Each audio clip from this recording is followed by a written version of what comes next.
بسم اللہ الرحمن الرحیم الحمدللہ رب العالمین وصلی اللہ علی محمد وآلہ الطاہرین ولعنۃ اللہ علی اعدائہم اجمعین الی قیام یوم الدین۔ پاکستان میں ملاؤں کی جانب سے ہمیشہ کبھی توہین رسالت، کبھی توہین دین، کبھی توہین قرآن، کبھی توہین مذہب، کبھی توہین اصحاب کے نام پر مختلف افراد کو نشانہ بنایا جا رہا ہے۔ جب کسی سے کوئی خطرہ ہوتا ہے تو اس قسم کا شور مچایا جاتا ہے۔ اصل میں اس کے پیچھے گیم یہ ہے کہ کتب اہل سنت توہین رسالت سے، توہین اہل بیت سے، توہین اصحاب، توہین امہات المؤمنین اور توہین دین سے بھری پڑی ہیں۔ انہیں خوف یہ ہوتا ہے کوئی ان کو ڈسکس نہ کرے، لہٰذا یہ ایک پریشر ڈیولپ کرتے ہیں تاکہ کوئی ان کو ڈسکس نہ کر سکے۔ شیعہ بھی کبھی توہین نہیں کرتے، وہ صرف اتنا کہتے ہیں کہ تمہاری کتابوں میں یہ لکھا ہے۔ سابقہ علماء نے ان سب چیزوں کو لکھا، اب جو نئے علماء آئے وہ کہتے ہیں کہ ان چیزوں کو پڑھنا یا بیان کرنا حرام ہے، جبکہ اگر یہ بیان کرنا حرام ہوتا تو سابقہ علماء ان چیزوں کو نہ لکھتے۔ منظور مینگل کہ جن کے لیے اتنا ہی کہنا کافی ہے کہ وہ علماء اہل سنت میں سے ایک بڑے عالم ہیں، کیونکہ ان کے سارے علماء تقریباً ایسے ہی ہوتے ہیں۔ ان میں اور منظور مینگل میں فرق یہ ہے کہ ان کا ظاہر و باطن ایک سا ہے، جو ان کی حرکتیں اندر ہیں وہی ان کی حرکتیں ممبر پہ ہیں، حتیٰ قرآن کے سامنے۔ باقی ان کے علماء کی حرکتیں جو ہیں وہ مدرسوں میں الگ ہوتی ہیں، بچوں کے ساتھ الگ ہوتی ہیں، اور پھر جب نماز پڑھاتے ہیں تو ایک تقوی کا روپ دھار لیتے ہیں۔ منظور مینگل نے اپنے تیسرے سیاسی خلیفہ کے بارے میں گفتگو، در حقیقت وہ گفتگو کر رہے تھے سرفراز بگٹی کے بارے میں کہ جو وزیر اعلیٰ بلوچستان ہے، اور پھر انہوں نے کیا کہا سماعت فرمائیں۔ بیان میں کہا کہ ہمارے بلوچستان کے وزیر اعلیٰ اتنا دلیر ہے کہ غریب معصور ہے، بند ہے حضرت عثمان کی طرح، اور خطرہ کے باہر نکلوں گا تو عورتیں جوتے ماریں گے۔ جناب عثمان باخر شجاع نہیں تھے اور جنگ احد سے بھی بھاگے، اور اسی طرح سے جناب عمر، جناب ابوبکر بھی۔ اب یہ موضوع مشہور ہے اور سب جانتے ہیں۔ اب منظور مینگل نے جناب عثمان کو نسبت دی بزدلی کی، تو یہ تاریخ بھری پڑی ہے کہ وہ اور ان سے پہلے والے جنگوں سے بھاگتے رہے اور ان کی بزدلیاں مشہور ہیں، اور ہمیشہ رسول اللہ صلی اللہ علیہ وسلم کی موجودگی میں بھی کبھی نہ انہوں نے کسی کو قتل کیا اور نہ کہ کبھی کوئی شجاعت کا جلوہ دکھایا۔ جب موقع ملا کبھی احد میں بھاگے، کبھی حنین میں بھاگے۔ یہ ایک طویل موضوع ہے کہ جو بڑا مشہور ہے۔ تو کیا یہ منظور مینگل نے توہین کی؟ نہیں، توہین نہیں کی، کتابوں کی چیزوں کو بیان کر دیا۔ پھر انہوں نے کہا کہ خوف ہے کہ عورتیں جوتے ماریں گی، تو یہ اشارہ تھا جناب عائشہ کی جانب، کیونکہ جناب عائشہ کے خوف سے جناب عثمان محصور تھے، اور جوتے مارنا انہوں نے کنایتاً کہا۔ وہاں تو مسئلہ تکفیر کا تھا، کیونکہ جناب عائشہ جناب عثمان کی تکفیر کرتی تھیں اور کہتی تھیں اقتلوا الناصل فقد کفر، کہ یہ ناصل یہودی کافر ہے، کافر ہو گیا ہے، اسے قتل کر دو۔ نسبت دیتی تھیں ایک لمبی داڑھی والے یہودی سے جس کا نام تھا ناصل، اور ان کی شکل ان سے ملتی تھی۔ اب یہ دشمنی جناب عائشہ کی اس وجہ سے تھی کہ وہ چاہتی تھیں کہ ان کو مروا کے اپنے کزن طلحہ کو لے آئیں، اور اس سلسلے میں بنو امیہ سے بھی ان کا اختلاف تھا۔ بعد میں بنو امیہ نے ان کو مروا دیا، خصوصاً معاویہ نے ان کے بھائیوں کو بھی مروایا، اور اسی سلسلے کی یہ کڑی یہ تھی کہ انہوں نے اپنے تیسرے سیاسی خلیفہ کو جناب عثمان کو مروا دیا اور ان کی تکفیر کی۔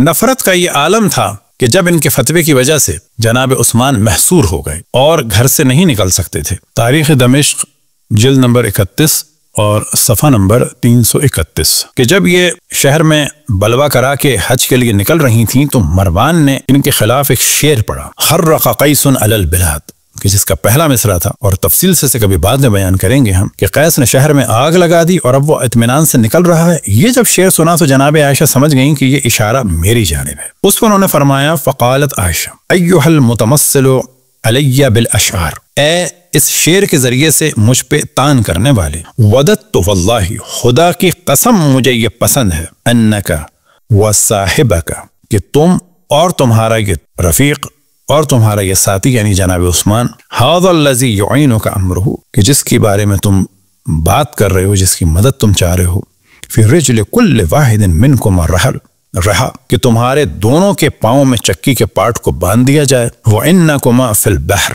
اور تم دونوں کو سمندر میں ڈال دیا جائے، وَخَرَجَتْ إِلَى مکہ، اور یہ کہہ کے جناب عائشہ مکے چلی گئیں، یعنی شہر میں قتل عام کی فضا کو کرا کے مکے چلی گئیں۔ فَلَمَّا قُتِلَ عثمان وَصَارَ طلحہ وزبیر وعائشہ إِلَى بصرہ یطلبون بدم عثمان، اور جب یہ مار دیے گئے تو اب انہوں نے ایک منافقانہ چال چلی کہ اس قتل کو مولا امیر المؤمنین پر ڈال کر کہا، آؤ خون عثمان کا انتقام لیں۔ تاریخ طبری جلد نمبر 3 اور صفحہ نمبر 65۔ تو یہاں پر ایک موضوع ہے کہ انہیں مولا علی سے بڑا بغض تھا، اور جب جناب عثمان محاصرے میں تھے تو طلحہ نے بیت المال پر قبضہ کر لیا تھا، اور جناب عباس نے آ کر ان کو سمجھانا چاہا، اور جناب عباس نے جناب عائشہ سے کہا اے اماں جان، اگر خدا نہ خواستہ اس شخص پر کوئی حادثہ رونما ہوا تو اس وقت مسلمان ہمارے ساتھی کی طرف متوجہ ہوں گے، یعنی مولا امیر المومنین کی جانب آئیں گے، آپ کے طلحہ کی جانب نہیں آئیں گے۔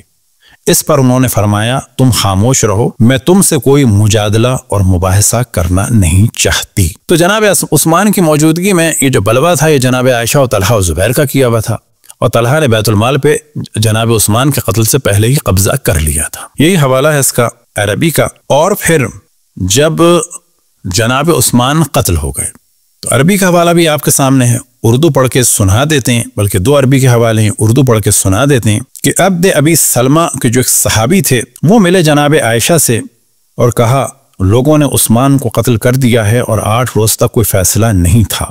حضرت عائشہ نے کہا پھر لوگوں نے کیا کیا؟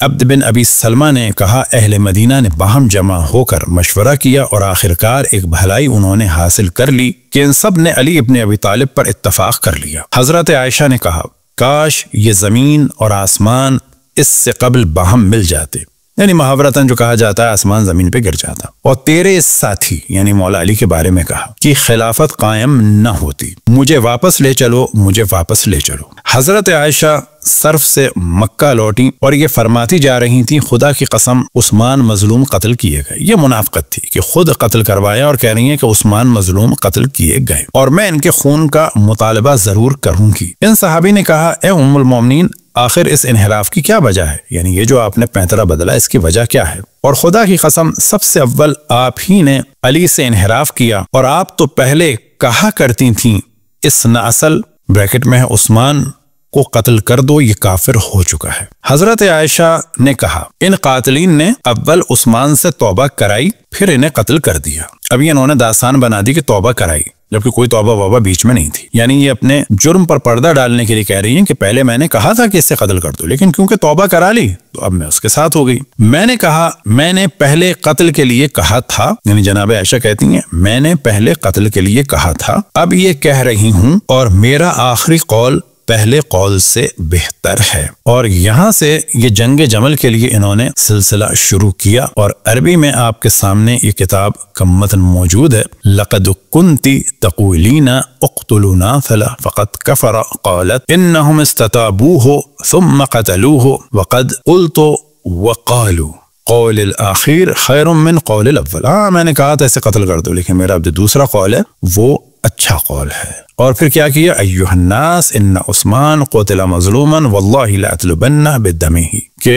عثمان مظلوم مارے گئے، میں ان کے خون کا انتقام لوں گی۔ اسی طرح سے ان کے ظلم کا یہ عالم تھا کہ جب بصرے پہ حملہ کیا تو صحابی رسول جناب حضرت عثمان بن حنیف کو پٹوایا اور ان کی داڑھی، مونچھوں اور حتیٰ بھووں کے بال تک نچوا دیے۔ تو یہاں سے پتہ چلا کہ جو منظور مینگل نے کہا وزیر اعلیٰ کے بارے میں کہ تم گھر میں بیٹھے ہو ڈرے ہوئے جس طرح سے جناب عثمان بیٹھے ہوئے تھے، تو یہ کوئی اپنے مذہب کے حساب سے بھی توہین نہیں کی۔ اب یہ سب جو شور مچا رہے تھے توہین مذہب، توہین دین کا، اور پورا محاذ بنا دیا تھا رجب بٹ کے خلاف، خصوصاً جو ایڈوکیٹس کا ایک گروپ تھا میاں بلال اور ان کے طرفدار، ان سے ہم کہیں گے کہ میاں بلال صاحب اب تو آپ کے مذہب کی جڑ کو ہلا دیا منظور مینگل نے، اس کے خلاف بھی کوئی آپ قانونی کارروائی کریں۔ تو معلوم ہوا کہ مسئلہ غیرت کا تو نہیں ہے، کوئی اور مسئلہ۔ اسی طرح سے یہ سعد رضوی وغیرہ جو بیٹھے ہیں یہ کیوں خاموش بیٹھے ہیں کہ ان کو پتا ہے کہ اگر یہ ماریں گے منظور مینگل کو تو دیوبندی ان کی ایسی پٹائی لگائیں گے کہ جماعت والے اور یہ جیش محمد والے اور ادھر سے مل جائیں گے لشکر طیبہ والے، ایسی پٹائی لگائیں گے بریلویوں کی کہ ان کو چھٹی کا دودھ یاد آ جائے۔ تو کانفرنسوں میں اور جلسے جلوس میں سادے لوگوں کو ڈرانا الگ ہے، منظور مینگل سے جو ہے وہ چھیڑ چھاڑ کرنا الگ ہے، چاہے وہ کسی کی بھی توہین کرے، کیونکہ آپ لوگ خاموش رہے جب توہین کی رسول اللہ صلی اللہ علیہ وآلہ وسلم کی تاریخ مسعود نے، وہی تاریخ مسعود جو کہتے تھے کہ اگر معاف کیا گیا تو کھیل بن جائے گا، اس نے معافی بھی مانگ لی۔ بس معلوم ہوا کہ عوام کے لیے الگ قانون ہے، ملاؤں کے لیے الگ قانون ہے۔ تب ہم گزارش کرتے ہیں تمام بریلوی حضرات سے کہ آؤ اور کرو وہ مقدمے کے جو تمہیں کرنے تھے. تم نے کتنے مسیحیوں کو قید کیا ہوا ہے, کتنے شیعوں پہ تم ظلم کر رہے ہو, لیکن تم منظور مینگل سے ٹکر نہیں لے سکتے, کیونکہ وہ تمہیں پیس کے رکھ دے گا بلوچستان میں. نہ بلوچستان میں, تمہیں پنجاب میں پیس دیں گے وہ لوگ, کیونکہ دیوبندیوں کے بڑے بڑے دہشت گرد ہیں. ابھی دیوبندیوں کی طرح دہشت گرد بننے میں بریلویوں کو ٹائم لگے گا. ہاں 47 میں بریلویوں نے بڑی دہشت گردی کی تھی, 46 میں سکھوں ہندوؤں کو مارا تھا, اور ساتھ میں دیوبندی بھی مل گئے تھے. لیکن اب دیوبندی آ گئے ہیں اور آثار یہ لگ رہے ہیں کہ بریلوی بھی آگے بڑھیں گے, لیکن یہ آپس میں کچھ نہیں کریں گے, کیونکہ آپس میں کچھ کریں گے تو پھر شیعوں کو کیسے کہیں گے وہ توہین کر رہے ہیں. بس یاد رکھیں کہ اب اگر کوئی شیعہ کہہ دے, مثال کے طور پر نشان حیدری کے بارے میں, کہ نشان حیدری اس وجہ سے ہے کہ مولا امیر المؤمنین شجاع تھے, اور ان سے پہلے والے افراد کے نشان اس وجہ سے نہیں ہے کیونکہ وہ بزدل تھے, تو کوئی توہین کی بات نہیں ہے. یہ بالکل منظور مینگل والی بات ہے جو ایک تاریخ کی حقیقت ہے. جب آپ منظور مینگل کی بات کو سن سکتے ہیں تو آپ کو سب کی بات سننی ہوگی, اور آپ کو یہ سوال کرنا چاہیے کہ یہ تاریخ میں لکھا کہاں ہے. ہر چیز کو توہین کہہ کے آپ دبا نہیں سکتے. دعا ہے کہ خداوند تبارک و تعالی پاکستان میں امن و امان ہو. ہم کسی کے خلاف بھی کوئی ایکشن نہیں چاہتے. یہ قانون جو بنے ہوئے ہیں یہ مظلوم لوگوں کو پیسنے کے لیے بنے ہیں. توہین رسالت کے خلاف تو صرف شیعہ بول سکتے ہیں, اہل سنت کو تو بولنے کا حق ہی نہیں ہے, کیونکہ ان کی کتابیں بھری ہوئی ہیں. دعا ہے کہ خداوند تبارک و تعالی عوام اہل سنت کو اس سمجھنے کی توفیق عطا فرمائے کہ ان کے بڑوں نے رسول اللہ کی بھی توہین کی, اور اہل بیت کو قتل بھی کیا, اور اہل بیت کی توہین بھی کی. گو کہ پہلے رسول اللہ صلی اللہ علیہ وسلم کو زہر دے کے قتل کیا. وصلی اللہ علی محمد و آلہ الطاہرین.